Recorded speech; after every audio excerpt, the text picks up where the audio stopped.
How do you mean, ma'am? Asked the professor. Well, I was anxious about the dear child in the night and went into her room.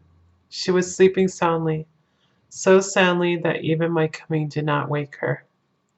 But the room was awfully stuffy. There were a lot of those horrible strong smelling flowers about everywhere, and she had actually a bunch of them round her neck.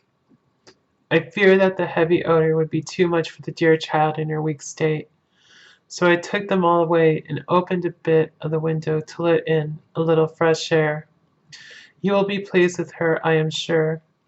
She moved off into her boudoir, where she usually breakfasted early.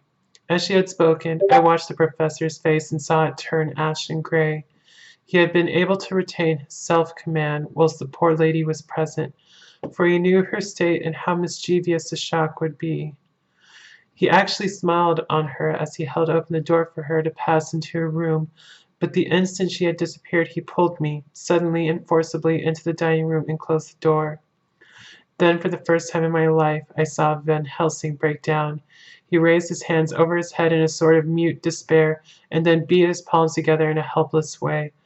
Finally, he sat down on a chair and, putting his hands before his face, began to sob with loud, dry sobs that seemed to come from the very racking of his heart. Then he raised his arms again, as though appealing to the whole universe. God! God! God! He said, what have we done? What has this poor thing done, that we are so sore beset? Is there fate amongst us still, sent down from the pagan world of old, that such things must be, and in such way? This poor mother, all unknowing, and all for the best as she doth think, does such things as lose her daughter body and soul.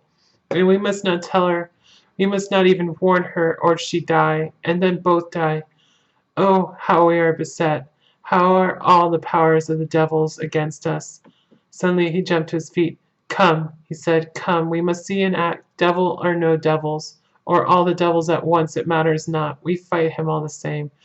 He went to the hall door for his bag, and together we went up to Lucy's room.